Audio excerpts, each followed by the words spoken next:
Some may say karma and the law of attraction are the same thing, but there is a difference. Both laws are in effect and are natural to the multiverse. Karma is a highly accepted part of Eastern religion and philosophies, and is carried over as a concept to the Western world as well. Unfortunately, here in the Western Hemisphere we have misunderstood the concept and are separating between good and bad karma.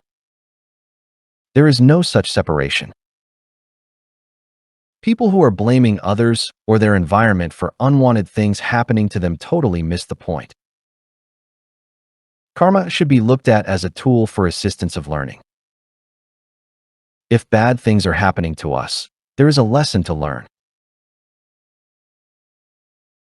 Those who are on a spiritual path and know how both karma and the law of attraction work, to evolve and develop from a situation is to evaluate it. They step back and tell themselves, why did this challenging thing happen to me? How did I cause this to happen? And what is the learning experience for me in this? Then, when they have evaluated the situation, they take appropriate action to stop having this situation recurring in their lives. Lesson learned. They don't blame others for what happened, because they know that this will not resolve the situation, as it gives their power away to somebody else, instead of taking the situation to heart and see what they can learn from it. This is the way to grow. To blame others is the way to shrink. Each situation is unique, and karma is extremely helpful as a catalyst for how we're doing. I think we've all seen how certain people seem to attract negative events and persons into their lives over and over, and it never seems to stop. If we are not aware of how the laws of the multiverse work, we are evaluating things incorrectly. Many people would probably feel sorry for the constantly unlucky person who pulls in all this negativity, or they would think she or he is strange and don't want to have too much to do with that person. In fact, although it certainly is hard on the person who has to go through all the hardship, it is necessary for their learning process. It's a fine line to realize when to interfere and when not to in such a person's life. Too much interference would prevent that person from learning their lessons, although advice could be appropriate if the person asks for it. However, the lessons basically need to be learned by the person himself, or he won't progress. Once he learns, less and less of the same type of negative events will happen, because now the person knows how to handle them, and these energies diminish and soon enough will not be attracted to him anymore. Karma can also be seen as a measurement of how well we can handle energy. Although karma can be highly involved in circumstances of bad luck, it's not the sole reason. We also make agreements with others and set goals for ourselves in the astral world between 2 lifetimes. Each time we exit our current body upon physical death, part of the time we spend in the ether between incarnations goes to evaluations of the previous life, what goals we managed to accomplish, and where we didn't do so well. Then we decide what we need to practice on in our next life, and sometimes the goals we set can be pretty high. Still, they need to be accomplished for the bio-mind to evolve and be able to play a more accomplished game.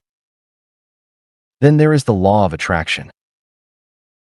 This is a more causative law, which differs from what we call karma.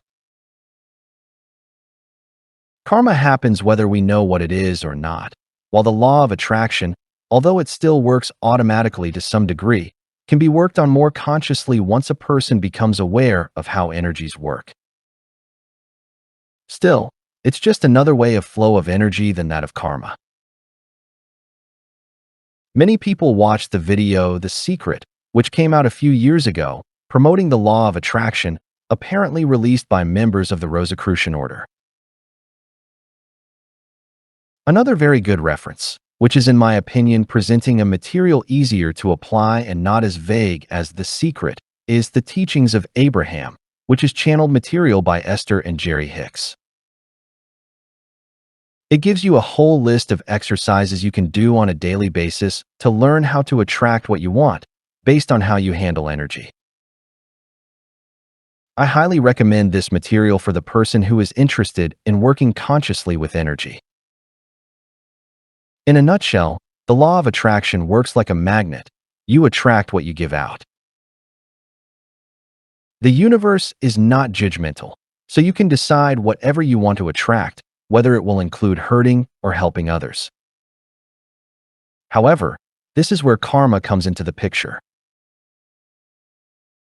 You may be able to attract experiences that are negative to others and actively do so, but at the end of the day, so to speak, karma will hit you accordingly. The law of attraction works the same on romantic relationships as it does in every corner of life.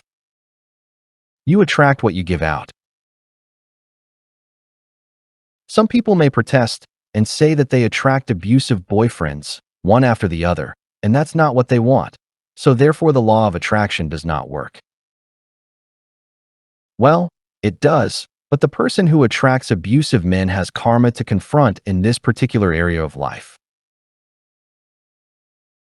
In almost all these cases, the person has had an abusive childhood in one way or another and needs to handle and take charge of that past situation before they can attract more positive persons into their lives. Some may argue and say that karma doesn't work because the global elite. For example, the cabal that is working behind the scenes to control mankind negatively can get away with all the evil they're doing and still don't get hit by any proportional amount of bad karma. Others, who do good deeds and think good thoughts, don't seem to get back the good karma they deserve. Although this may seem to be a valid point, karma is not always instant. Energies are sometimes delayed and different karmic influences can be at work simultaneously on a person. This means that energies merge, distract, clash, and cancel out, etc. But in the end, the appropriate karma will always come back on the person. Positive people, when they are doing something against their own moral and ethics codes, seem to get their karma back faster than if they do good work. This has to do with your own judgment and evaluation of your actions. If you feel bad about something you did, the karma seems to hit faster than if you were a negative person who has a lot of justifications for the negative energies they put out. The way you control your own thoughts to some extent delays karma, but sooner or later it will always come back. People who are extremely negative, who have some idea of how karma works, think they are mentally strong enough to keep bad karma away from them, and to some degree they seem to be successful, which further encourage them. However, when it hits back much harder than the energy they send out. These people will, to their own dismay, find themselves on the other side of the coin and will now be the receiver of the same energies they put out. Good karma can be delayed sometimes as well, but just like bad karma, it can also be instant. The delay often depends on what kind of energies you surround yourself with. Ask yourself, who are you connected with? Are all your friends and family members nice and supportive of you? Or are there one or two who are either hostile or seem to draw energy out of you? If the latter is true, you have negative people close to you who prevent you from gaining what you should from what you do. I will talk more about these kinds of people in the next subsection and what to do about it. Still, from a bigger perspective, there is no bad and good karma. They are all just experiences. Some of them are just tougher than others. As explained in previous paper, Source created the multiverse so it can have experiences that are not predictable, so therefore we are here to learn. If karma hits once and we ignore it, it will hit harder next time, until we come to a point where we have to face it, because we feel we have no other choice. Thus, It's much easier on us if we are able to learn the first or second time. Karma is nothing to be afraid or ashamed of, or something to avoid. It always works in our favor. The law of attraction is very useful even to break karmic cycles. If you break patterns and start attracting what enhances your spiritual growth, the energies will adjust accordingly and cancel out some karma. And as we shall go into later, you can and will heal your previous lives. If you, the reader, is interested in learning more about the law of attraction, I strongly advise you to start reading the Abraham Hicks material.